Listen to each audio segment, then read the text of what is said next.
Nuevamente un cordial saludo, bienvenidos al tercer capítulo que tiene que ver con el sistema respiratorio.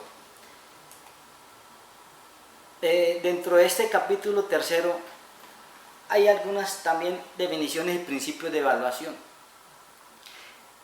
En este capítulo se considera la carga de herencia del tratamiento. Y esta carga de herencia del tratamiento es un criterio para calificar y es un criterio modulador. Es decir, que de acuerdo a la carga de herencia del tratamiento que se aplica como criterio, no se debe tener en cuenta para sumar puntos adicionales. Porque partiendo las tablas de las generalidades de la carga de herencia del tratamiento y las que están ubicadas en el sistema endocrino, vamos a encontrar que se van sumando estos números que otorga.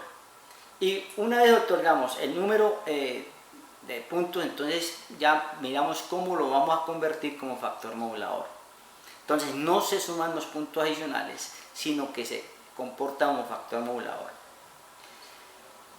Esto en el caso del sistema respiratorio tiene que ser una enfermedad crónica con un curso clínico no inferior a 12 meses. No se deben calificar o las pruebas con las que vayamos a apoyarnos no tienen que ser al momento de sus crisis o cuadros agudos. Toca esperar hasta que se estabilice. Entonces, condiciones: cuadro crónico que no esté en un cuadro crítico y que sea la cronicidad no inferior a 12 meses. Como comentábamos, tenemos un criterio que es la historia de ISNEA. Este se porta como factor modulador. Y la historia de ISNEA tenemos una clasificación americana que es la MCR. Y también tenemos como criterio 2 todas las pruebas objetivas. Es decir, la espirometría como factor principal. Y en eso no va a variar con el 917 del 99.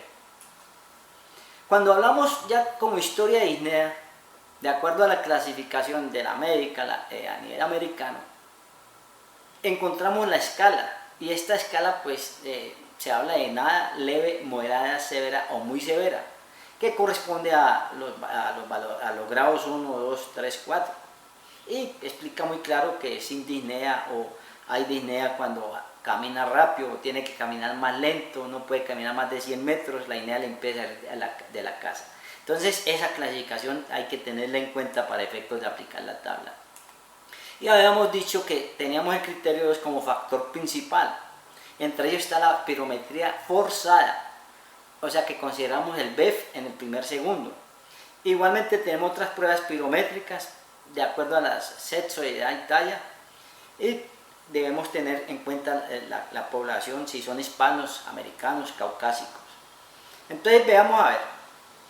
Como factor principal dijimos que teníamos la espirometría, o tenemos también la difusión o transferencia de monóxido de carbono, el volumen máximo de oxígeno, o también por los METs, entonces en sus equivalentes. Entonces cualquiera de estas valoraciones que tengamos pueden ser aplicadas, se puede escoger cualquiera de ellas.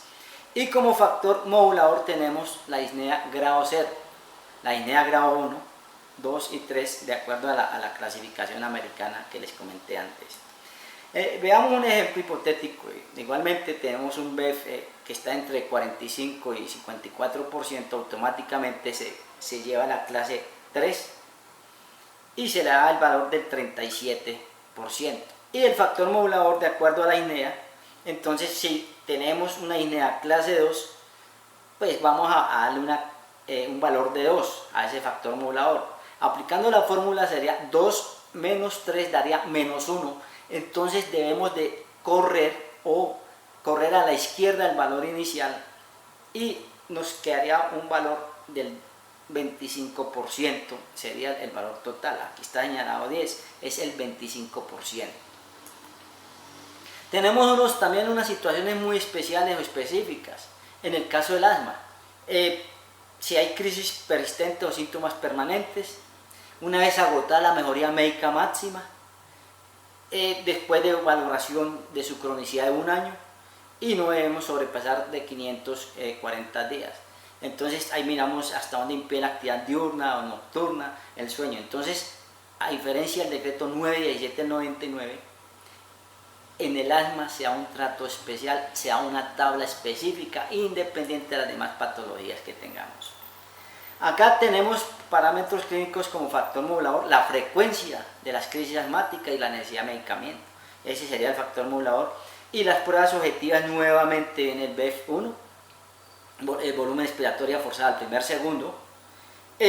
Nos apoyamos en una prueba post-broncodilatador, o hay unas pruebas de provocación bronquial, que es el PS20. Entonces esa hay que siempre tenerla en cuenta.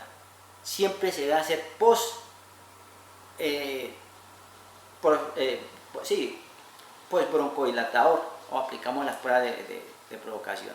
En el caso del asma, pues tenemos esta tablita que lo tenemos clasificado también de acuerdo al BEF esperado y el valor que nos reporte, o también con la prueba de provocación asmática.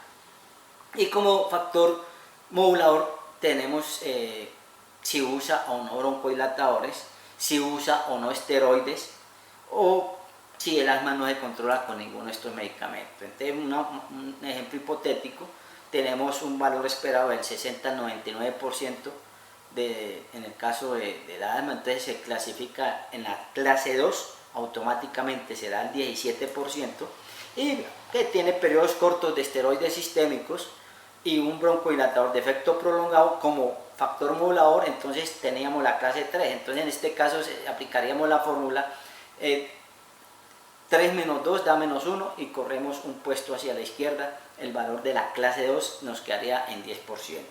Tenemos otras situaciones, la neumonitis por hipersensibilidad, igualmente el compromiso pulmonar se va a la tabla 3.3, las neumoconiosis por compromiso pulmonar también se va a la tabla 3.2. Y otra situación bastante interesante, en el 917 no teníamos el síndrome de apnea-hipopnea obstructiva del sueño, o sea, el famoso SAOS. Al SAOS se le determina, se le da un valor y tiene una tabla específica. Hay un error en el 1507, en este capítulo de transcripción, que se dice que no debe ser del 13%, cuando vamos a ver que la tabla tiene un valorcito mayor porcentual. Entonces sí es importante que apliquemos la tabla específica para el SAOS. Si hay un compromiso pulmonar específico, alveolar, sumado al SAOS, ese compromiso alveolar pulmonar se califica por aparte, se aplica la tabla 3.2 y se combina con el resultado obtenido en la tabla 3.4 del SAOS. Entonces en el SAOS pues, vamos a ver si se usa el CPAC como factor modulador, y a la vez el compromiso clínico que nos lo reporta la historia clínica. Si la persona tiene ronquidos sin somnolencia, ronquidos y apneas observadas, y esto está dado de acuerdo al IMC, al índice de masa corporal, si es menor o igual del 30%, o si tiene ronquidos y apneas observadas o un IMC mayor del 30. Esto quiere decir que tiene que tener un diagnóstico de SAOS, un tratamiento, y para efectos de si requiere o no requiere uso de CPAP. Entonces veamos un ejemplo hipotético. Una persona tiene ronquidos y apneas observadas y tiene un índice de masa corporal mayor del 30%. Entonces automáticamente le damos 12% por estar en la clase 3. Y si requiere el uso de CPAP, entonces lo vamos a la clase 2. Entonces aplicando la fórmula nuevamente, 2 menos 3 da menos 1, entonces lo corremos hacia la izquierda. Entonces mire la importancia del SAOS también, como se tuvo en cuenta en el decreto 1507 del 2014 dicha deficiencia. Nuevamente gracias por haberme escuchado en este capítulo además.